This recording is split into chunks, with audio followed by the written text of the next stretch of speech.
আমার আব্বু একদমই চাইতো না যে আমি গানটা করি, সাংসারিক হই, এটাই চেত। কিন্তু আমাকে মানুষ চিনেছে আমি কেমন পাখি এই গানটা দিয়ে। একদম ঘরোয়া বসে থাকবো এরকম কোনো ব্যাপার ছিল না। ব্যাপারটা ছিল যে আমাকে ইনকাম করতে হবে। আমার গানের নেশাটা অনেক বেশি হয়ে গিয়েছে আর কি, কিন্তু ধারণ করেছি সেটা আম্মুর থেকে। দর্শক স্বাগত জানাচ্ছি নিউজ 24 এর মিউজিশিয়ানদের নিয়ে বিশেষ আয়োজন ট্র্যাক টকে। আপনাদের সাথে আছি আমি মৃত্তিকা সিনহা বিশ্বাস, এবং আজকে আমাদের স্টুডিওতে গেস্ট হিসেবে যিনি উপস্থিত আছেন তিনি নিজের পরিচয় গড়েছেন গানে গানে।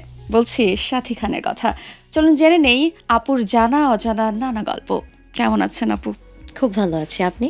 এই তো ভালো। কেমন কাটছে দিন? হ্যাঁ, ভালোই। কি নিয়ে ব্যস্ততা যাচ্ছে এখন? পরিবার আর প্রফেশন। আচ্ছা, আমি যদি একটু ছোটবেলার দিকে যাই, আপনার শুরুটা কিভাবে হয়েছিল গানের হাতে খড়ি? আমার গানের হাতে খড়ি কালাম সিদ্দিক স্যার, যিনি এখন নেই। আর গানের ব্যাপারে যে ইন্সপায়ার হওয়ার যে ব্যাপারটা, এটা হচ্ছে আমার মায়ের থেকে এসেছে। আচ্ছা, আমার আম্মু খুব গান শুনতো, গান প্রেমী, সারাক্ষণ ঘরে গান বাজতো। আর তারও গান শেখার একটা শখ ছিল। তো থাকে না নিজের কিছু অপূর্ণতা সন্তানকে দিয়ে পূরণ করার যে ব্যাপারটা, তো আম্মুই হচ্ছে পুরো ব্যাপারটা আমার মধ্যে দিয়েছে। কিন্তু একটা সময় আবার যেটা হয়েছে যে আমার গানের নেশাটা অনেক বেশি হয়ে গিয়েছে আর কি, কিন্তু ধারণ করেছি সেটা আম্মুর থেকে। আচ্ছা, মানে একদম ছোট বয়স থেকে এই যে গানের হাতে খড়ি, তখন আনুমানিক বয়সটা কেমন হবে? আমি যখন আমি ক্লাস 2-তে পড়ি তখন। আচ্ছা, ক্লাস 2-তে, খুবই কম বয়স। হ্যাঁ, যখন ক্লাস 2-তে পড়ি ঠিক তখন থেকে আম্মু হচ্ছে, তখন দেখা গেল যে বিকেল টাইমটা আমার খেলতে ইচ্ছা করতো, আর আম্মু হচ্ছে বসে থাকতো যে না এখন একটু হারমোনিয়াম প্র্যাকটিস করো, এরকম ছিল ব্যাপারটা আর কি। আচ্ছা, তো এই যে গানের প্রতি আগ্রহ, এরপর আমরা যতটুকু জানি বৃত্তি পরীক্ষার জন্য আপনার গানটা কিছুদিন বন্ধ ছিল। হ্যাঁ, আর আমি হচ্ছে ক্লাস 5 অবধি খুব ভালো স্টুডেন্ট ছিলাম। আর আম্মু যখন বৃত্তি পরীক্ষার জন্য, আমার স্কুলেরই একজন টিচার আছে, উনি হচ্ছে আমার টিচার প্লাস হচ্ছে আমার রিলেটিভ, দুইটাই। তো একটু একটু জেলাস করতো আর কি। তো ওই জায়গা থেকে আম্মুকে বলেছে যে তোমার মেয়ের তো ভবিষ্যৎ নষ্ট হয়ে যাবে, গানের দিকে বেশি মনোযোগ, যেটা হয় আর কি। হ্যাঁ, মানে নিকট আত্মীয়রা কিন্তু বেশি এটা করে। তো আম্মুকে এরকম বলেছে। তো বলার পর আম্মু যেটা করলো, বললো যে যেহেতু বৃত্তি পরীক্ষা, তোমার হচ্ছে এই বছরটা গান গাইতে হবে না, কোনো গানের ক্লাস নাই, কোনো প্র্যাকটিস নাই, কিছুই নাই। তো এরপর থেকে আমি আস্তে আস্তে করে পড়াশোনা থেকে একটু একটু করে সরে যাই, ওই যে অভিমানটা থেকে, যে আমার শখটা যেহেতু নষ্ট হয়ে গিয়েছে, তো আমিও ওখান থেকে আস্তে আস্তে করে সরে আসি। এবং বয়সটাও কম ছিল। আচ্ছা, তারপরে আবার পরীক্ষার পর মা যখন বুঝতে না, পরীক্ষার পর না, আমি আবার গানে ব্যাক করি। বাসায় প্র্যাকটিস ছিল, কিন্তু গানে ব্যাক করি হচ্ছে এসএসসির পরে। আচ্ছা, তখন কি কোনো পারফরমেন্সের মাধ্যমে? না, এসএসসির পরে হচ্ছে টুকটাক গান গাওয়া হতো। আর এইচএসসিতে আমি যখন কলেজে ভর্তি হই তখন আমাদের নবীন বরণ একটা প্রোগ্রাম। আচ্ছা, তো সেই প্রোগ্রামে আমি মানে গান গাইতে চাই। তো আমার স্কুল একটা, কলেজ একটা। স্কুল হচ্ছে পিডিভি হাই স্কুল, আর কলেজটা হচ্ছে ইউরিয়া সরকারখানা কলেজ, নরসিংদীতে। আপনার তার মানে বেড়ে ওঠা নরসিংদীতে, মানে 2014 অবধি আমি নরসিংদীতে ছিলাম। আচ্ছা আচ্ছা, দেন ভার্সিটির সুবাদে ঢাকায় আসা। তো 2014-তে নবীন বরণ প্রোগ্রাম যখন, তো ওই কলেজের টিচাররা তো আর জানেন না যে আমি গান জানি। আর ওই সময়টায় আমি একটু মানে থাকে না যে খুব জিম্মি হয়ে চলাফেরা করা, একটু রিজার্ভ হয়ে চলাফেরা করা। তো আমাকে দেখেও বোঝা যায় না যে আমি গান গাইতে পারি বা স্টেজে পারফরমেন্স করব। এই ব্যাপারটা হচ্ছে আমি যেই মিসকে বলেছিলাম, উনি আবার খুব স্মার্ট ছিল। তো বলতেছে আচ্ছা তুমি বলেছো, আমরা হচ্ছে চেষ্টা করব, সবাইকে তো আসলে দেয়া যায় না। ম্যাম তো জানে না যে আপনি এত ভালো গান গাইতে পারেন, জানতো না, কারণ কলেজে আমি নতুন ভর্তি হয়েছি তখন। তো এরপর অডিশন যখন নবীন বরণের, তখন হচ্ছে আমি গান গাই, একটা গান করি। তো ওই গানটা শুনে আমি খুব লাউডলি গানটা গেয়েছিলাম। দেখা গেল পাশের ক্লাস। কি গান ছিল এটা? ওটা মায়ের কান্দন। একটু এক লাইন কি আমরা শুনতে পারি? হ্যাঁ, শিওর, প্লিজ। মায়ের কান্দন যাবত জীবন, 2-4 মাস বইনের কান্দন রে, ঘরের পরিবারের কান্দন কয়েক দিন পরে থাকে না, দুঃখেরও দরদি আমার জনম দুঃখী মা, মাগো জনম দুঃখিনী মা, গরে ভোধারিণী মা, দুঃখেরও দরদি আমার জনম দুঃখী মা।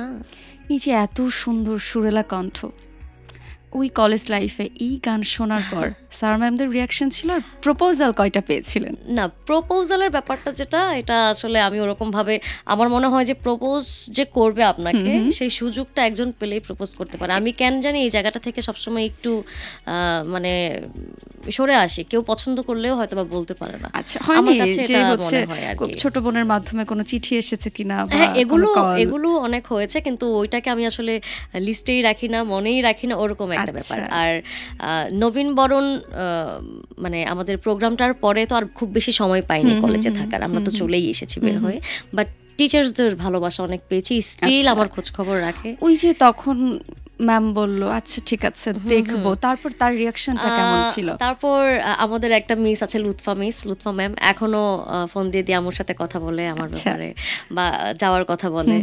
সো উনি হচ্ছে একদম আমাকে জড়িয়ে ধরে কান্না করে দেয়। হ্যাঁ, আর পুরো কলেজেই আর কি একটা শরগোল পড়ে যাও, তো অনেক ভালো গান গাইতে। আর নবীন বরণে একদম প্রধান আকর্ষণটাই ছিলাম আমি। তো ওই জায়গা থেকে কাইন্ড অফ সারপ্রাইজ টাইপের, ওয়ান কাইন্ড অফ। তো ওইখান থেকেই আম্মু হচ্ছে আবার বলে যে ঠিক আছে, মানে হয় না যে যখন সবাই ভালো বলতে থাকে তখন পরিবারেরও মনে হয় যে না, ওকে মনে হয় জিম্মি করে রেখে ভুল করেছে। আর একটু মফস্বলের দিকে মেয়েদের গান গাওয়াটা অত ভালো চোখে। আমি যখন ঢাকায় আসি তখন, এটা আমি কয়েকটা ইন্টারভিউতে বলেছিও, ঢাকায় এসে শুরুর দিকটাই তো আমাকে কোনো চ্যানেলে আমি গিয়ে গান গাইবো না, বা তখন তো আমার অনেক গান নেই। তো এমনও হতো আমার আব্বু একদমই চাইতো না যে আমি গানটা করি, পড়াশোনা নিয়ে থাকি, মানে সাংসারিক হই, এটাই চেত। আমি যদিও হ্যাঁ অনেক সাংসারিক, কিন্তু আব্বু চাইতো না যে অ্যাটলিস্ট গান গাই, এটা চাইতো না আব্বু। তো ঢাকায় আসার পরে যেটা হয়েছে, মানে আব্বুর একদমই মানে চাওয়া নাই যে আমি গানটা করি। তারপর কিছু মানুষ এমন ছিল বলতো যে কই গান গাই, টিভিতে তো দেখি না, কোথায় গান গায়। কিন্তু সেই সময়টা তো আসলে অনেক পরিশ্রমের কষ্টের সময় ছিল। তখন দেখা গেল আমি ওস্তাদ শফি মন্ডলের কাছে গানের ক্লাস নিচ্ছি, গান শিখছি, ছোট ছোট কিছু প্রোগ্রাম করছি। সিনিয়র আর্টিস্ট যারা ছিল তারা অনেক হেল্প করেছে সেই সময়টায়, যেমন রিঙ্কু ভাই, প্রমিত আঙ্কেল, তারপরে অনেক মিউজিশিয়ানস আছে। সো তাদের সাপোর্টে হচ্ছে আমি একটু একটু করে প্রোগ্রাম করতাম। তো সেইগুলো তো লাইভ টেলিকাস্ট হতো না। এখন এই যে আপনাকে টিকটকে, তারপর হচ্ছে সোশ্যাল মিডিয়াতে ভাইরাল বলতে গেলে আপনার গানগুলো, ওই মানুষগুলো এখন কি বলে? ভালো বলে। তাদেরকে উদ্দেশ্য করে কি কিছু বলতে চান? বরঞ্চ মানে সবার থেকে বেশি ভালো করে তারাই বলে। আচ্ছা, না, আমি তাদেরকে উদ্দেশ্য করে কিছুই বলতে চাই না, বাট এটা বলতে চাই যে দুঃসময়ে খোঁচাখুচি করাটা আসলে উচিত না। হ্যাঁ, মানে একটা মানুষকে সুযোগ দেওয়া উচিত, যার যেটা ইচ্ছা, যে যেটা করতে চায় একটু সুযোগ দেওয়া উচিত, সময় দেওয়া উচিত, আমি এটুকুই বলতে চাই। তারপর এই যে ঢাকাতে আসলেন, তারপর আস্তে আস্তে গানের যাত্রা শুরু হলো। এর মাঝে যখন আপনি ভালো করছেন, তখন কি কোনো সিন্ডিকেটের মুখে পড়েছিলেন? হয়তোবা পেছনে অনেক সমালোচনা হয়েছে, আর আমি একদম শুরুর দিক থেকেই হয় না যে গ্রুপ মেনটেন করা, ফ্রেন্ড সার্কেল মেনটেন করা, এই ব্যাপারগুলো আমার কখনোই ছিল না। হ্যাঁ, আমি একদম আমার মতো করে চলতাম, আমি একদম নিজস্ব গতিতে চলতাম। স্টিল আমি এখন যেই অবস্থানেই আছি না কেন, এখনো আমার কোনো সার্কেল নেই যে আমাকে এই সার্কেলটা মেনটেন করতে হবে বা তাদের সাথে আমার খুব ভালো সম্পর্ক, এরকম নাই। আমি ঘুরে ঘুরে সবার সাথেই ভালো, সবার সাথেই আমার যোগাযোগ আছে, আবার কারোর সাথে যোগাযোগ নাই। ব্যাপারটা এরকম, যে কারণে ওরকম সিন্ডিকেট এগুলোর সম্মুখীন হতে হয় না। আবার একটা আছে না যে আমার সবসময় চ্যানেলে থাকতে হবে, এরকমও ব্যাপার না। আমাকে চ্যানেল থেকে ডাকা হচ্ছে, হ্যাঁ আমাকে ডাকা হচ্ছে, আমি যাচ্ছি, কিন্তু একটা ব্যাপার আছে না যেটা আমাকে করতেই হবে। আমার এতগুলো লাইভ লাগবেই, আমার এতগুলো ইন্টারভিউ দিতেই হবে, আমার এতগুলো কনসার্ট করতেই হবে, আমি এটার মধ্যে নাই। আমি শুধু চেয়েছিলাম যে আমার কিছু গান থাকুক, আমার নিজস্ব কিছু গান থাকুক, আমার একটা, যেটা আমার এলাকার কিছু মানুষ বলতো একসময়, আমার আব্বুর কান ভাঙাতো যে কি করবে ঢাকায়, দেখি না তো কিছু। আচ্ছা, বাস তারা তো জানে, বাস এইটুকুই। এখন আমার একটা সুন্দর পরিবার আছে, ফাঁকে ঝোঁকে এই যে আপনাদের সাথে দেখা হয়ে যায়, বিন্দাস। আচ্ছা, আমি জানতে চাই আপনার প্রথম কোন গানটা ভাইরাল হয়েছিল? আমার প্রথম ভাইরাল হয়েছিল মইরা গেলে কানবা ঠিকই, কিন্তু তখন ওই গানটা ভাইরাল হয়েছিল, ওই গানটা মানুষের অনেক প্রিয় ছিল, আমি প্রিয় ছিলাম না। মানে কারণ গানের শিল্পীটাকে কেউ না চিনতো না না, মানে শিল্পীটাকে সার্চ দিয়ে দেখেনি যেটা এরকম হয়েছে, কিছু। মানে গানটা রিলিজের আগে গানটা হচ্ছে মানে আমরা স্টুডিওতে যে ভার্সনটা করেছিলাম তার 20-25 সেকেন্ড আমি ছেড়েছিলাম। আচ্ছা, তো ওখান আচ্ছা। থেকে যে গানটা এত ছড়েছে আমি জানতাম টিকটকে না। ট্রেন্ডিং এ ছিল হ্যাঁ। যতটুকু জানা যায়। তো আমি জানতাম না, কোম্পানিও জানতো না। হ্যাঁ, আচ্ছা। তো যেই সময়তে দেখা গেল যে এই গানে এত রিলস হয়েছে, মানুষ আর শিল্পী খোঁজার সময় পায় নাই, বা দেখা গেল এই গান ভাইরাল হওয়ার 1-1.5 মাস পরে গিয়ে আমরা গান রিলিজ করেছি। আচ্ছা। আর থাকে না যে ট্রেন্ড বেশি দিন আবার থাকে না, যেহেতু ট্রেন্ডিং এর যুগ, ট্রেন্ড আবার বেশি দিন থাকে না। কিন্তু আমাকে মানুষ চিনেছে আমি কেমন পাখি এই গানটা দিয়ে। আচ্ছা, আমরা একটু শুনতে চাই। এ জীবনে শেষ হয় না, তোমায় ছাড়া ভাল লাগে না, সব কিছু আন্ধার লাগে, বেঁচে থাকা কি যাত না, আমারে পড়লে মনে তুমিও কাইন্দো গোপনে, সুখে থাইকো প্রাণের প্রিয়, আমার ভালোবাসা নিও, আমি এক এমন পাখি বুকেতে কষ্ট রাখি, মুখেতে দেখাই হাসি, যেন আমি সুখ নিবাসী। বাহ, দারুণ। এই গানের লেখককে? কাব্যিক পলাশ ভাই। আচ্ছা, লেখা দারুণ। এবং সুর দুইটাই তার। আচ্ছা। আর গানটার মিউজিক করেছিল আদিপ। আচ্ছা, আচ্ছা। তো এই গানটার পরে এই যে ভাইরাল হয় না, যে একটা গান ভাইরাল হইলে কিন্তু এরপরে দেখা যায় হঠাৎ করে এই গানটা নিয়ে মানুষ আর শুনে না পড়ে, কিন্তু আপনার গানটা কিন্তু এখনো স্টিল প্রতি মাসে 1 মিলিয়ন প্লাস ভিউ যাচ্ছে স্টিল। আচ্ছা, তো এই ব্যাপারটা আপনি কিভাবে দেখছেন? আপনি যদি শুদ্ধ সুন্দর কথার গান আমরা যদি চয়েস করি শিল্পীরা, মানে যে কথাটা মানে একটা ব্যাপার আছে না, আমি 5 বছর আগে আমি যেই গানটা দুঃখ পেলে শুনতাম, আমি এখনো সেই গানটাই শুনি। কারণ কি, সেই গানটা হচ্ছে আমাকে মনে করিয়ে দেয় অনেক কিছু, তাই না? তো আমরা যদি মানুষের মনের কথা নিয়ে গান লিখি, গানগুলো গেয়ে থাকি, সেক্ষেত্রে আমার মনে হয় না যে গানগুলো মুছে যাবে। অনেক আগের গান, এগুলোকে আমরা ভুলে গিয়েছি, পুরনো যে গানগুলো আছে এগুলো তো এখনো আমরা শুনি, তাই না? তো মানে যেই গানগুলো থাকে না, সেটা হচ্ছে যে ভাইরালের নেশায় আছে না উল্টাপাল্টা লিরিক, বা এটার সাথে সেটা মিলিয়ে কিছু ট্রেন্ড আসে, ওই গানগুলো আসলে বেঁচে থাকে না। কিন্তু মানুষের মনের কথা, একান্তই আপনার দুঃখের কথা, একান্তই আপনার মনের কথা যদি কোনো গানের সাথে মিলে যায়, আপনি এক সপ্তাহে শুনলেন না, দুঃখ পেলে অবশ্যই শুনবেন, এটা আমার বিশ্বাস। আপনার মন খারাপ হলে আপনি কোন গানটা শুনেন? আমি শুনি জানি একদিন আমি চলে যাব সবই ছেড়ে। এটা আমরা শুনবো র্যাপিড ফায়ারের পরে। দর্শক, আমরা এখন চলে যাচ্ছি ট্র্যাক টক র্যাপিড ফায়ার রাউন্ডে। প্রথম গান যা আপনি গেয়েছিলেন স্কুলের পর। প্রজাপতি। আচ্ছা, ছোটবেলায়। আচ্ছা, সঙ্গীত শুরু করার সবচেয়ে ছোট স্মৃতি? সব থেকে ছোট স্মৃতি ছোটবেলাটাই বলি। হ্যাঁ। সেটা হচ্ছে মাঝে মধ্যে যখন সারগাম ভুল হতো, আমি হারমোনিয়াম বাজাতাম, আম্মু হচ্ছে পিছন থেকে মাথার মধ্যে এমন করে একটা দিত, ভুল হচ্ছে কেন, আবার দেখা গেলো কাঁদতে কাঁদতেই গাচ্ছি বেসুরা।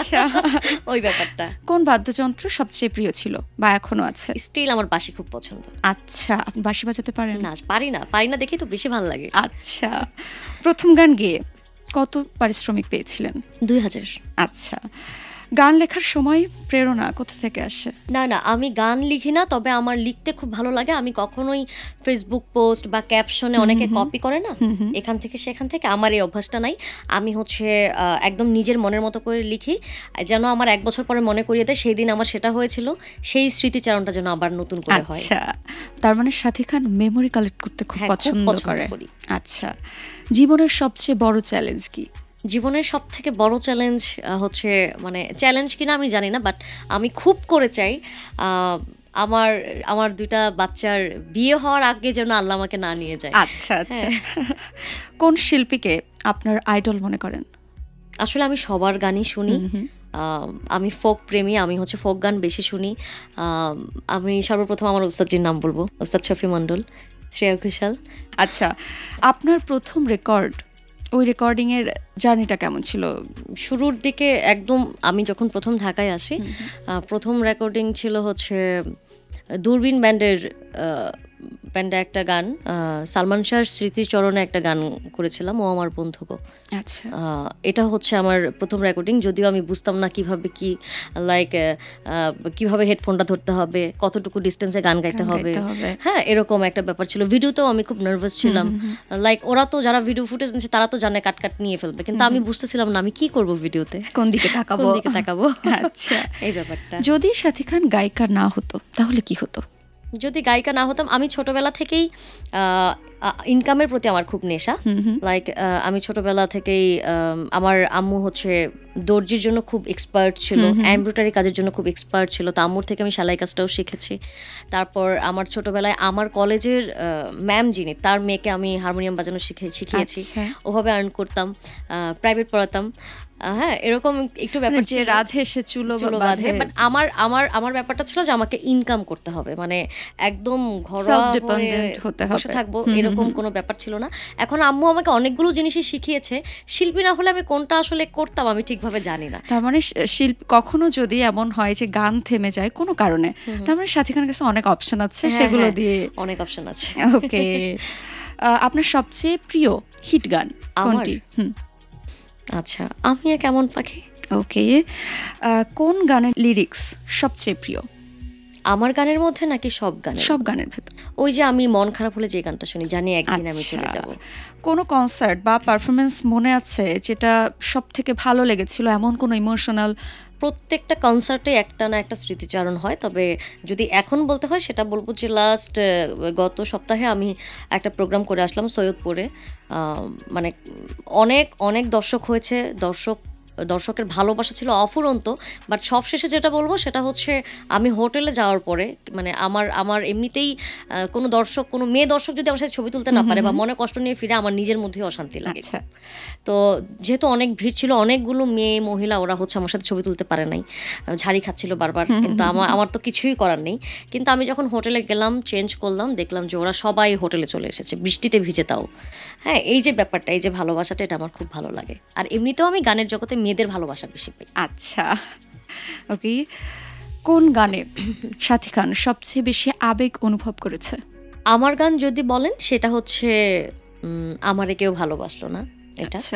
আর যদি বলেন সব গানের মধ্যে কোন গান আমাকে বারবার টাচ করে, সেটা হচ্ছে জানি একদিন আমি চলে যাব। ওকে, ফ্যানদের প্রতিক্রিয়া কোন গান নিয়ে সবচেয়ে বেশি? আমি কেমন পাখি। আচ্ছা, এমন কোনো ইনসিডেন্ট হয়েছে এই গানের জন্য যেটা আপনার খারাপ লেগেছে আপনার কাছে? না, এই গানের শুরু থেকে এখন অবধি সবকিছুই ভালো। আচ্ছা, যেহেতু আপনি গান লিখেন না, ভবিষ্যতে লেখার কোনো চান্স আছে? একদমই না, সেখানে থেকে আমরা কোনো গান পাবো না নিজের লেখা? না, আমি চেষ্টাও করব না। আচ্ছা, ঠিক আছে। এই যে মন খারাপ হলে যে গানটা আপনি শুনেন, এই গানটা একটু শুনতে চাই। জানি একদিন আমি চলে যাব সবই ছেড়ে, যত বুক ভরা দুঃখ কষ্ট নিয়ে, ফিরব না কোনো দিন এই পৃথিবীতে, কোনো কিছুর বিনিময় এই পৃথিবীতে একদিন চলে যাব। দারুণ। এই যে সাজিম আপনার ছেলে মাঝে মাঝে দুষ্টামি করে, শাসন করে, আচ্ছা, আমরা ছোট ছোট ক্লিপ মাঝে মধ্যে পাই, তো এই দুষ্টুমিটা কেমন উপভোগ করেন? হ্যাঁ, আসলে সন্তানের প্রতিটা মুহূর্ত প্রত্যেকটা মা বাবার জন্য একদম খুবই সুইট, খুবই মিষ্টি মধুর, মানে এটার আসলে নাম হয় না আমার মনে হয়। মানে খুবই ভাল লাগে, বাচ্চা হাসলেও ভাল লাগে, কাঁদলেও ভাল লাগে, সবকিছুই যেন স্মৃতিচারণ। আচ্ছা, তো এই যে খুব রিসেন্ট একটা ভিডিও আপলোড হয়েছে আপনার প্রোফাইলে, শাগনা মাগনা, এই গল্পটা একটু জানতে চাই। এই গল্পটা হয়েছে কি, মানে আমরা খাবার টেবিলে সবাই বসেছি, লাঞ্চ করছিলাম, তো আমার মানে আম্মুর খাওয়া শেষ হয়ে গিয়েছে, ওনার লাঞ্চ কমপ্লিট। তো উনি ওঠার সময় আমার চেয়ারগুলো আবার খুব ভারী ভারী, আমার খুব ইচ্ছা ছিল যে আমি আমার ডাইনিং টেবিলে সিংহাসন চেয়ার বসাবো সব, এরকম একটা ইচ্ছা ছিল। তো আমার চেয়ারগুলো খুব ভারী ভারী, তো আম্মু বলতেছে যে তোর আম্মা এমন চেয়ার বানাইছে, খাওয়ার পরে আবার হচ্ছে ক্ষুধা লেগে যায় চেয়ার সরাতে গিয়ে, এরকম একটা বলেছে। তো সাজিম রাগ করছে, তুমি কেন আমার আম্মুকে এটা বললা? আমার আম্মুকে এটা টাকা দিয়ে কেনে নাই, এটা কি শাগনা কিনছে নাকি? আচ্ছা, শাগনাটাও আবার ও নানুর কাছেই শিখেছে, মাগনা শিখেছে, কিন্তু ওইটা আর নিতে পারে নাই, ক্যাচ করতে পারে নাই, ও ভাবছে এটাকে শাগনা বলে। আচ্ছা, তো বারবার বলতেছে যে আমার মামুনি কি শাগনা টাকা দিয়ে কিনছে নাকি, এটা কিনতে কি টাকা লাগে নাই? তুমি যে আমার মামুনিকে বললা কথাটা, কেন বললা তুমি কথাটা, এটা কি শাগনা? এরকম আর কি অনেকক্ষণ ধরে বলতেছিল। তো আমার সাথেই মোবাইলটা ছিল, তো আমি চিন্তা করলাম যে একটু ফোনটা ধরি। আমি এখন একটু ভাইয়ার বিষয়ে জানতে চাই, এটা কি লাভ ম্যারেজ নাকি? Love marriage. আচ্ছা, কেমন, কিভাবে পরিচয় হয়েছিল? ওই গান থেকেই পরিচয়। প্রপোজ করেছিলেন কিভাবে? প্রপোজ কি, প্রথমত হচ্ছে আমি যে বললাম না শুরুর দিকে আমাকে ছেলেরা হচ্ছে প্রপোজ করতে পারে না, হয়তো বা আমার ছেলেদের সাথে আমরা সুযোগ দিলেই কিন্তু আমাদের সাথে কেউ খারাপ ব্যবহার করতে পারে, ভালো ব্যবহার করতে পারে, প্রপোজ দিতে পারে। তো আমাকে হচ্ছে কেউ ভালোবাসার কথাটা কেন জানি বলতেই পারে না, সাহস পায় না। না না। আচ্ছা, এখন মাঝে মধ্যে মনে হয় আমি কি খুব অসুন্দর, আমি তো প্রপোজ খুব কম পাই, কেন হতে পারে বাউন্ডারিটা সেভাবে। তো আমি হচ্ছে এই একদম ছোটবেলা থেকেই একটু এই ব্যাপারে খুব আর কি, যে মানে একটা ছেলের চাইলো আর আমার বললো তোমার চোখ সুন্দর, ঠোঁট সুন্দর, এই সুন্দর সেই সুন্দর, এইসব এটাতে সাথী পড়বে না, না না না, এইসব আমার ভালো লাগে না, এবং ওই ছেলেদের আমার খুব ডিস্টার্ব মনে হয়। আর আমার হাজব্যান্ড একদম পুরো ব্যতিক্রমী একটা মানুষ ছিল, মানে যেটা হয়েছে যে মানে আমি প্রোগ্রামেও তার কিছু ভালো দিক দেখেছি। তিনিও কি মিউজিশিয়ান? না না না না, লাইক কি বলে এটাকে, কোঅ্যাক্সিডেন্টলি হয়ে যায় না অনেক সময়, দেখা হয়ে যায়, এরকম একটা ব্যাপার আর কি। তারপর আমার সার্কেলের সাথে তার যখন আসা যাওয়া, মিউজিশিয়ান সবার সাথে যখন আসা যাওয়া, তখন তার মধ্যে আমি হয় না যে একদম গরিব বাড়ির সওয়ালা বা উন্মুক্ত মুখের সাথে খুব সুন্দরভাবে কথা বলার যে ব্যাপারটা, এগুলো আমার খুব ভালো লাগে। আবার অনেকে আছে না একটু ভাব দেখায়, কথা বলে টুকটুকি করে, টাকার গরমটা দেখায়, তো এই জিনিসগুলো আমি তার মধ্যে কখনো দেখিনি। আপনি তাহলে পার্সোনালিটি দেখে পছন্দ করেছিলেন, প্রেম করেছিলেন। তো এই ক্ষেত্রেও সে আমাকে যে বলবে, মানে ভালোবাসার কথা বলে যদি কথা বলাটাই বন্ধ হয়ে যায়, সেই সাহসটা পায় নাই। আমি তাকে চান্স দিয়েছিলাম, আচ্ছা তুমি আমাকে বলো। এখন মেয়ে হয়ে নিজের মুখে অনেকে কিন্তু ভেবেছে সাথী খানের ঠিক 1.5 থেকে 2 বছর আগে বিয়ে হয়েছে। হ্যাঁ হ্যাঁ, একটা ব্রাইডাল শুট ছিল, হলুদ ছিল তখন। তো এই ব্যাপারটা, বিয়েটা আসলে আমার আব্বু, যেহেতু আমরা সম্পর্কে ছিলাম, তো বাসায় ব্যাপারটা জানতো। আর আমি আম্মুকে বলতাম, হ্যাঁ, যে আম্মু, বিয়ের ব্যাপারটা এমন ছিল যে আমি আম্মুকে বলতাম যে আমার ওকে ভালো লাগে, আমি কি তার সাথে রিলেশনে যেতে পারি কিনা বা বিয়ের জন্য, এরকম। আমি আর আমার আম্মু খুব ফ্রেন্ডলি। তো যে যখন আমি হৃদয়কে চিন্তা করলাম যে আমি তাকে বিয়ে করব, তখন আমি আম্মুকে জানিয়েছি বিষয়টা। তো দেখা গেল যে আমার আব্বু যেহেতু জানতো, তখন আব্বুর অনেক শরীর অনেক বেশি খারাপ। তো আমরা যে ঘটা করে আয়োজন করে বিয়ে করব, সেই সিচুয়েশনটা ছিল না আসলে। তখন আমরা হচ্ছে একদম ছোট আকারে মানে বিয়ের কাজটা করে ফেলি, কারণ আমার আব্বুর তখন একদম যায় অবস্থা। হ্যাঁ, আব্বু নেই, বেঁচে নেই আজ 7 বছর। তো এই জন্য আর কি আমারও একটা বিয়ের গাড়ি দেখলে মনে হয় তাহারে একটা বউ দেখলে, বউ তো অনেকবার সেজেছি, ব্রাইডাল সেজেছি, কিন্তু ওই শখটা মেটে নাই। মানে নিজের টাকা খরচ করে বউ সাজবো একটা ব্যাপার আছে না, তো ওই স্বাদটা তো আর মেটে না। তো এরপর ভাবলাম যে তোমার ফ্রেন্ডস, আমার ফ্রেন্ডস যারা আছে সবাইকে নিয়ে চলো একটা প্রোগ্রাম করে। এই কয়েকদিন আগে দেন। আচ্ছা, কি প্রপোজ করেছিল? আমি ওকে সুযোগ দিয়েছিলাম, প্রপোজটা ওই করেছে, কিন্তু আমি ওকে চান্স দিয়েছিলাম। আপনি কখনো করেছেন এখন পর্যন্ত? কাকে? ভাইয়াকে বলা হয়েছে? হ্যাঁ, এ তো বলতেই থাকি। আচ্ছা আচ্ছা, আমাদের মধ্যে এখনো সম্পর্কটা অনেকটা প্রেম। এটা থাকা আসলে ভালো। ওকে, এই যে এক বোন নায়িকা এক বোন গায়িকা, এই ব্যাপারটা কিভাবে দেখেন? কেমন লাগে? ভালোই লাগে। তবে আমাদের 2 বোনের মধ্যে একটা ব্যাপার আছে যে আমার প্রফেশনের কোনো ব্যাপারে থাকে না, যে লাইক ধরেন যে ওরই কোনো কাজ, যে আপু তুমি এটা করে দাও এভাবে, এইসব ব্যাপারে ও মানে ও ইন্টারফেয়ার করে না। আবার ওর কোনো ব্যাপারেও আমি যদি আমাকে কেউ বলে যে তোমার বোনকে তোমার বোনকে দিয়ে এই কাজটা করাতে চাই, আমি নাম্বার দিয়ে দিই, আপনি কথা বলে নেন। কিন্তু একটা ব্যাপার আছে না যে আমার ও খুব ক্লোজ, তুমি করে দাও, এই যে ব্যাপারটা, যার যার প্রফেশন তার মতো করে আমরা মেইনটেইন করি। এমন কি কোথাও হয়েছে যে আপনাকে আপু ভেবেছে? হ্যাঁ, এটা হয়। আমাকে আপু ভেবেছে, ওটা হয় না। বেশি মিসআন্ডারস্ট্যান্ডিংটা হয় আমার আর আমার মায়ের মধ্যে। আচ্ছা, হ্যাঁ, আমার আম্মু আর আমি দেখতে প্রায় সেম। স্টিল আমার আম্মু আমার থেকে একটু শুকনা। আচ্ছা, আর আমাদের 3 জনের মধ্যে আমি একটু বেশি নাতিশ, মোটা বলবেন না, না না অবশ্যই না, নাতিশ। আর যেমন কয়েকদিন আগে আমরা মামা গিয়েছিলাম, তো আমি গিয়েছি হচ্ছে ফুচকা আনতে, মাস্ক পরনে, আম্মু হচ্ছে বসা চেয়ারে। ওই ছেলেরা এসে আম্মুরে বলতেছে একটু ছবি তুলতাম আপনার সাথে। আচ্ছা, আমাকে ভেবে আর কি। আচ্ছা, দুষ্টুকে সামান্তা আপা দুষ্টু বেশি নাকি? সামান্তা তো অনেক দুষ্ট, অনেক চঞ্চল। আচ্ছা, এক্ষেত্রে গানের জন্য তো একটা আপনি স্যাড সং শুনতে পছন্দ করেন, আপু একটু বিটওয়ালা গান শুনতে পছন্দ করেন। ওর গাড়িতে তো উঠাই যায় না। আচ্ছা, গানের পছন্দ হচ্ছে সব একদম রিদমিক গান, একদম মানে গাড়ি ভেঙে যাবে অবস্থা, এরকম অবস্থা। আর আমার তো তো একদম ঠান্ডা কুল গান পছন্দ। আচ্ছা, একটু স্যাড সং, একটু স্মুথ। আচ্ছা, গানের বাইরে আপনার গোপন ট্যালেন্ট কি? গানের বাইরে ভালোবাসতে জানি। মানে আপনি ধরেন যে খুব দরজাল, আপনি মানে আপনি আপনি আমাকে 2 চোখে সহ্য করতে পারেন না। হ্যাঁ, ইভেন আপনি আমাকে কখনো ভালোবাসবেন না। এটা একদম চ্যালেঞ্জিং একটা ব্যাপার। আর আমি চ্যালেঞ্জ নিয়েছি আপনি আমাকে ভালোবাসবেন। ভালোবাসিয়েই ছাড়বো, ভালোবাসিয়েই ছাড়বো।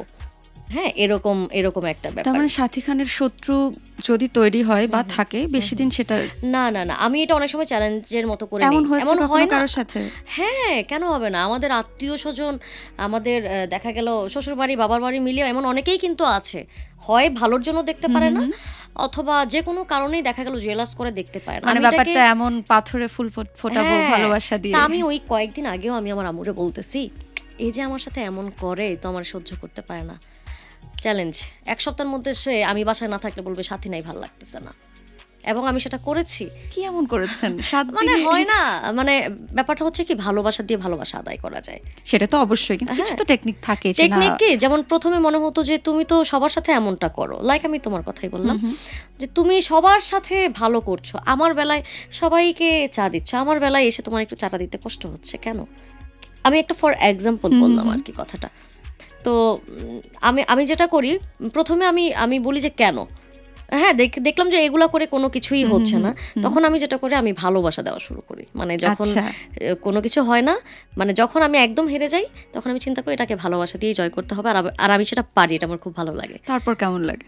খুব ভালো লাগে। যেমন যে মানুষটা আমাকে দেখতে পারতো না, আমাকে ঘৃণা করতো একরকম, সে দেখা গেল যে আমার জন্য এখন পাগল, সাথী নাই, ভাল লাগছে না, সাথী কবে আসবে, এই যে ব্যাপারটা, এটা আমার ভালো লাগে। আচ্ছা, এই যে গানগুলো আপলোড হয় সোশ্যাল মিডিয়াতে, টিকটকে বা বিভিন্ন প্ল্যাটফর্মে, আর আমরা এখন যেটা দেখি মানসিকতা খুবই বাজে হয়ে গিয়েছে বর্তমানে, এবং খুব বাজে কমেন্ট আসে দেখা যায়।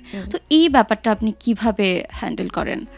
আমার এই দিক থেকে আমি খুব লাকি যে আমার 90% কমেন্ট হচ্ছে ভালো, 10% এটা যেহেতু সোশ্যাল মিডিয়ায় কাজ করে থাকবেই, সো ওই জায়গা থেকে। আর 10%ও যারা করে, এখানে আমার কিছু একদম অন্ধভক্ত আছে, আমার হচ্ছে কমেন্ট রিমুভ করা লাগে না, কিছু করা লাগে না, ওরাই এসে একদম যোগ্য উত্তর দিয়ে দেয়। আচ্ছা, হ্যাঁ, আর অডিয়েন্স, আসলে দর্শকের দোষ দেব না আমি, অডিয়েন্স তো ওদেরও তো বিবেক বুদ্ধি আছে, আমিও তো দর্শক, তাই না? আমিও তো সোশ্যাল মিডিয়ায় কাউকে না কাউকে কমেন্ট করছি, কিছু না কিছু দেখছি। তবে এক একজনের চিন্তা ভাবনা এক এক রকম। আমার মনে হচ্ছে ও খারাপ করছে, ওরটা ওর, আমি এটা দেখবো না, শুনবো না, স্কিপ করব। ওরে নিয়ে কমেন্ট করো তো আমি ওকে পাত্তা দিলাম। আপনার যখন কোনো বিষয় নিয়ে বদার হন আপনি, তখন সে বিষয়টা স্কিপ করে যাই। এটা হচ্ছে এক একজনের এক এক রকম চিন্তা ভাবনা। অনেকে হয়তো বা কমেন্টে গালিগালাজ করছে, রাইট ওয়েটা বলছে, এটা এক একজনের এক একটা স্টাইল আমি বলবো। কিন্তু যেখানে আপনি দেখবেন যে 90% কমেন্ট খারাপ আসছে, ব্যাড আসছে, তার মানে তার মধ্যে আসলে খারাপ কিছু আছে। পাবলিক তো আর পাগল হয়ে যায় না এইসব, রাইট? তো এমন কি কখনো হয়েছে যে আপনার গান শুনে কেউ আপনাকে টেক্সট করেছে বা কল করেছে যেটা আপনার খুব ভালো লেগেছে? হ্যাঁ আপু, এটা তো মানে অহরহই হতে থাকে। আর আমি মেয়েদের ভালোবাসা অনেক বেশি পাই, কারণ আমার গানগুলোর মধ্যে মেয়েদের লুকোনো ব্যথা, দুঃখ, শ্বশুরবাড়ি, স্বামীর ব্যাপার, এই সব ব্যাপারগুলো থাকে। পুরনো প্রেম, হ্যাঁ পুরনো প্রেম, অনেক কিছু থাকে। তো এটা আমি অহরহই শুনি, আমার ভালো লাগে অনেক। আর এইটাই আমাকে সাহস দেয় যে আরো গান গাও, আরো কাজ করো। নিজের গান শুনে কখনো নিজে কেঁদেছেন? তো একটা গান আছে, ওটা শুনে আমি খুব কান্না করেছিলাম ইমোশনালি। আর এটা স্টিল আমার হয় যে আমার খুব মন খারাপ হলে আমি আমার গান খুব একটা শুনি না, 1-2বার শুনি, বা লাইভ থেকে যখন আসি 1-2বার লাইভটা দেখি কারেকশনের জন্য, কারণ লাইভ টেলিকাস্টে তো ভুল হতেই পারে, সো কারেকশনের জন্য আমি দেখি। কিন্তু আমার এই গানগুলো আমার যখনই মন খারাপ থাকে আমি শুনি। যে গানটার কথা বললাম, এই গানটা আমি শুনি, আমার ভালো লাগে। কিন্তু এটা কিন্তু হিট গান না, কিন্তু আমার ভালো লাগে। আমরা একটু শুনতে চাই এই গানটা। মরণ তুমি এসো হেঁটে, যাব মায়ার বাঁধনে কেটে, মরণ তুমি এসো হেঁটে, যাব মায়ার বাঁধনে কেটে, যাওয়ার আগে মনের দুঃখ কাউরে বলব না গো, কাউরে বলব না। আমারে কেউ ভালোবাসলো না রে, আমারে কেউ ভালোবাসলো না। দারুণ। আচ্ছা, কোন গানের রেকর্ডিং সবচেয়ে বেশি চ্যালেঞ্জিং ছিল? প্রত্যেকটা মৌলিক গান গাইতে গেলেই মানে এটা চ্যালেঞ্জের মতোই, কারণ সুরটা একদম নতুন থাকে, গানের জায়গায় জায়গায় কাজ থাকে, প্রত্যেকটা গানই চ্যালেঞ্জিং। মানে কভার সঙ্গে যেটা হয় এটা তো আমরা অনেকবার শুনে থাকি, হ্যাঁ, সুরটা চেনা থাকে, চেনা জানা থাকে, কিন্তু মৌলিক গানের প্রত্যেকটা গান গাওয়াই চ্যালেঞ্জিং আমি মনে করি, কারণ একদম নতুন সুর, নতুন সৃষ্টি। একটা গান যেটা হয় যে রেকর্ডিং এর পরে মনে হয় যে এই জায়গায় এই কাজটা দিলে আরো ভালো হতো, মানে কয়েকবার গাইতে গাইতে। হ্যাঁ, তো মৌলিক গান মানেই চ্যালেঞ্জিং একটা বিষয় আমি বলবো। ঢাকার বাইরে, দেশের বাইরে এই যে পারফর্ম করতে যাওয়া হয়, শো করতে যাওয়া হয়, ভালোবাসাটা কোথায় বেশি পাওয়া যায়? ভালোবাসাটা তো কনসার্টে বেশি পাওয়া যায়। হ্যাঁ, সেটা কোথায়? মানে সেটা দেশের বাহিরে প্রবাসীদের থেকে, মাস্ট প্রবাসীদের থেকে। এবং দেখা যায় প্রবাসীরা আপনার গান খুব পছন্দ করে এবং বারবার আপনাকে দেশের বাইরে শো এর জন্য। তো এই অনুভূতিটা কেমন? হ্যাঁ, খুবই ভালো লাগে, কিন্তু যেটা হয় যে আমার মানে দেশের বাড়ির টোরগুলো তো একটু লং হয়, আমি হচ্ছে আমার বেবিদের ছাড়া মানে যেতে পারি না বা থাকতে পারি না, এরকম একটা ব্যাপার আছে। তো দেখা গেল 1 উইক 2 উইকস এরকম আর কি। যদি এরকম হয় যে আজকে যেতে হবে, কালকে কনসার্ট, পরশু আসতে হবে, তাহলে আমি যেতে পারি। কিন্তু এটা করতে গেলে ওদের অনেক খরচ হয়ে যায়। কিরকম, লাইক একটা শিল্পীকে নিয়ে যদি 2-3টা প্রোগ্রাম করাতে পারে তাদের জন্য ভালো, আমাদের জন্য ভালো। আর আমার যেটা হয় যে আমি 2-3টা প্রোগ্রাম করতে গেলে আমার অনেক দিন আমার বাচ্চাদের ছাড়া থাকা লাগে। হ্যাঁ, সো এই জন্য আমার একটু কমই যাওয়া হয়। তার মানে সাথী খান এর অনেক প্রপোজাল রিজেক্ট করে দিয়েছে শুধু বাচ্চাদের জন্য দেওয়া হয়। আর যদি আমি যাই সেটা হচ্ছে একদম লাইক আমার ফ্যামিলি সহ আমি যাই, ওদেরকে আমি আমার মতো করে রাখি, আমার মতো করে রেখে আমি হয়তো বা প্রোগ্রামে। এমন কোনো মেমোরেবল মোমেন্ট এখন আছে বা মেমোরিজ আছে যেটা আপনার খুব ভালো লেগেছে দেশের বাইরে, প্রবাসীরা এমন কিছু করেছে বা কোনো গিফট? মানে প্রবাসে গেলে আমি না, সব শিল্পীরাই, কারণ প্রবাসীরা শিল্পীদের এত মিস করে, বা দেশের মানুষ দেশের শিল্পীদেরকে ওরা এত ভালোবাসে, গিফট মানে ভালোবাসা বা ওদের কথার স্টাইল দেখেই মুগ্ধ হয়ে যাওয়ার মতো বিষয়টা।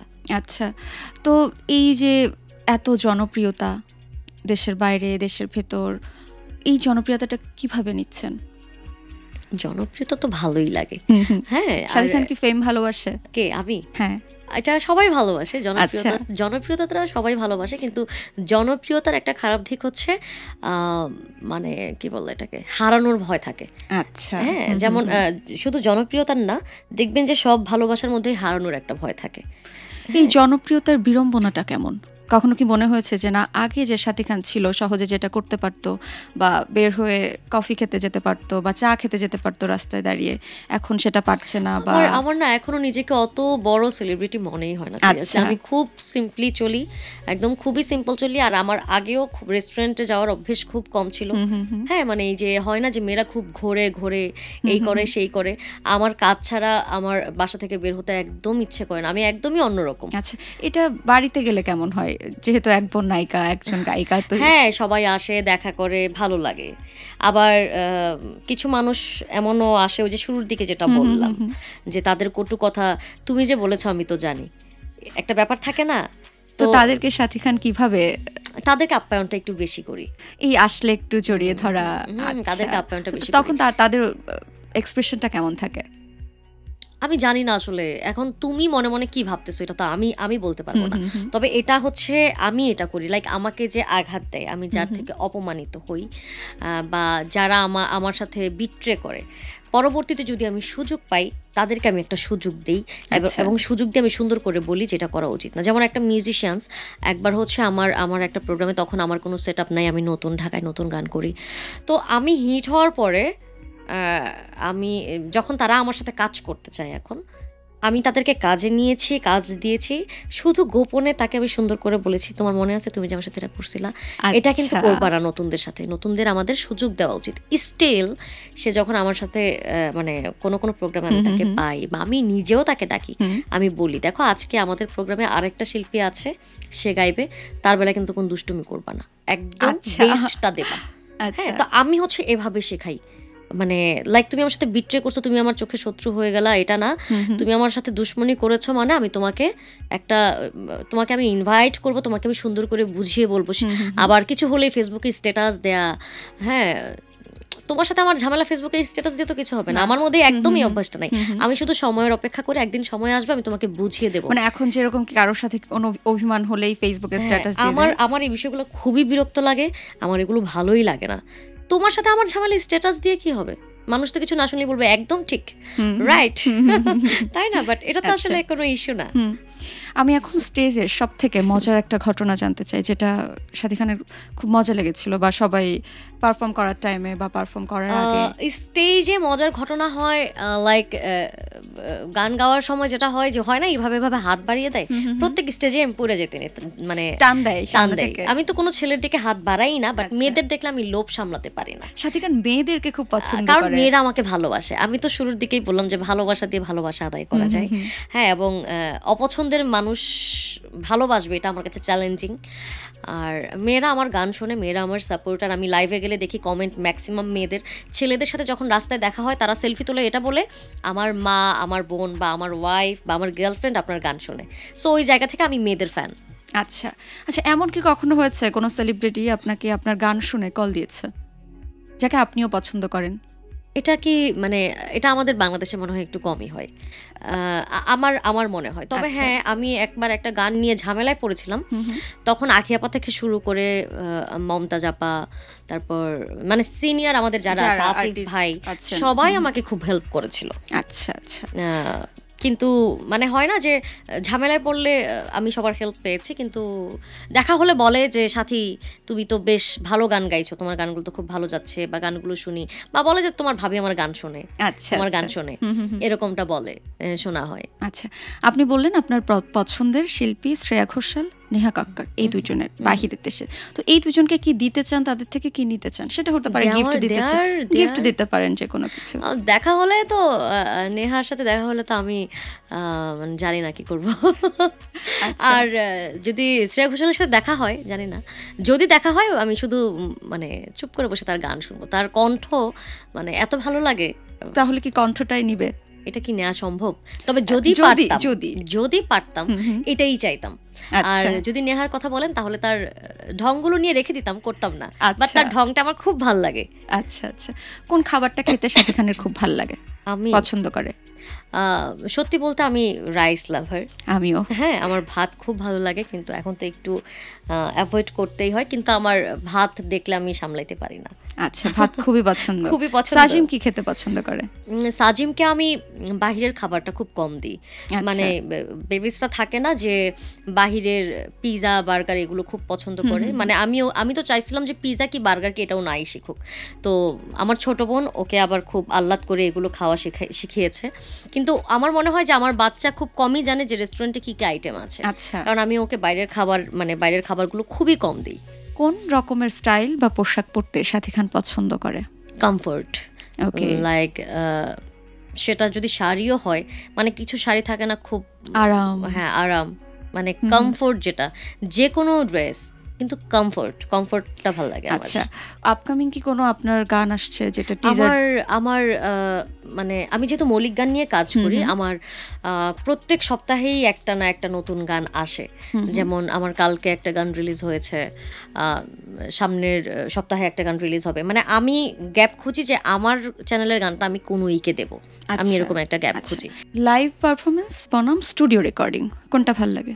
Live performance. এমন হয়েছে যে স্টেজে কোনো প্যান চলে এসেছে? অনেক হয়েছে। আসলে আমাদের তো কিছু করতে হয় না, দেখা গেল বাউন্সার থাকে বা দায়িত্বে যারা আছে তারা থাকে, নামিয়ে দেয়, দূরে সরিয়ে দেয়, কিন্তু যখন দূরে চলে যায় আমার ভালো লাগে না সিরিয়াসলি, কারণ আমি আমার ফ্যান্সদের অনেক ভালোবাসি। আছে না যে অনেকে ছবি তুলতে আসছে, অনেক বিরক্ত হয়ে যায়, আমার ইচ্ছা করে আমি সবার মোবাইল হাতে নিয়ে আমি তাদেরকে ছবি তুলে দেই, কারণ তাদের জন্যই তো আমি। এরকম কখনো হয়েছে যে খুব পাগলা ক্রেজি ফ্যান এমন কিছু করেছে যেটা আপনি নিজে? এই যে এবার স্টেজের মধ্যে এসে চুমু দিয়ে গেছে, তাও একটা মেয়ে। এটাও মেয়ে? কোনো ছেলে ফ্যান? ছেলেদের দিকে আমার তাকানোটাই থাকে কি যে আমি তোমার বড় বোন, তো ওরা হচ্ছে ওভাবে করতে পারে না। মানে সাথী খান কোনো সুযোগই রাখে না? না, আমি সুযোগ রাখি না, আমি একদম এটা ছোটবেলা থেকে। ছোটবেলায় কি প্রেম করেছেন? না, আমি প্রেম করিনি। মানে একটাই, সেটাই বিয়ে? হ্যাঁ, আমার হাজবেন্ড। ওকে। এই যে সঙ্গীতের নতুন নতুন ট্রেন্ড আসছে, পুরানো গানগুলো নতুন করে খুব রিমিক্স বিট দিয়ে গানগুলো সামনে নিয়ে আসা হচ্ছে, এটা আপনি কিভাবে দেখছেন? দেখছেন? এটার পজিটিভ সাইডও আছে, নেগেটিভ সাইডও আছে। লাইক যেমন এই জেনারেশন তো হচ্ছে ওদের থিঙ্কিং সেন্স সব কিছুই অনেক আগের থেকে অনেক আপডেট। হ্যাঁ, ওরা একটু নতুনভাবে শুনতে পছন্দ করে, বিধায় কিন্তু রিমিক্স করে এভাবে করা হচ্ছে। আবার অনেকে ভাবে যে এটা গান নষ্ট করে দিচ্ছে। এখন এটা হচ্ছে একান্তই এক একজনের চিন্তা ভাবনা। কেউ এভাবে শুনতেই পছন্দ করছে, দেখা গেল যে আগের গানটা শুনছে না, যেহেতু আগের সাউন্ড থেকে এখনকার সাউন্ড কোয়ালিটি বা সবকিছুই একটু আপডেট, তো শুনতে ভালো লাগে। আবার অনেকে দেখা গেল যারা ওই 90 দশকেরটা শুনেছে সেইটাই শুনছে, কারণ তার কান সেটা শুনেই অভ্যস্ত। কিন্তু যখন এই যে লোকসঙ্গীতটাকে, লোকগানগুলোকে নিয়ে যখন এই যে নতুন করে করা হচ্ছে, তো এই ব্যাপারটা আপনি কিভাবে দেখছেন? অবশ্যই এটা তো গানকে বাঁচিয়ে রাখার জন্যই করা হয়, কিন্তু অনেকেই হয়তো বা এটাকে নেগেটিভ ভাবে দেখে যে গানগুলো নষ্ট করে দিচ্ছে, কিন্তু আসলে নষ্ট করা তো আমাদের উদ্দেশ্য না। যদিও আমি মানে লোকগান, পুরনো যে গানগুলো আছে এই গানগুলো নিয়ে খুব কম করি। কারণ কি, দেখা গেল যে লাইক আমি বারী সিদ্দিক স্যারের একটা গানই করলাম, কখনোই বারী সিদ্দিক স্যারের মতো হবে না, আমি শুধু চেষ্টা করব, কিন্তু সেখানে কমেন্ট থাকবে কি গানটারে মেরে দিছে, গানটাকে শেষ করে দিছে, অনেকে সুন্দর করে প্রেজেন্ট করে গানটাকে কি এই গান শুধু বারী সিদ্দিকের গলায় মানায়, এটা তো আমরাও জানি।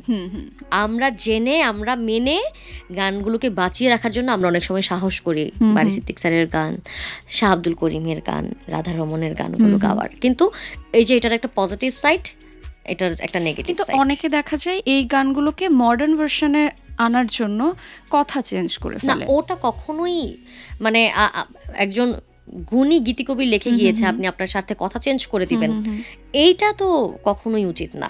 আসলেই কোন গান গাইতে খুব বেশি ভালো লাগে? ফোক।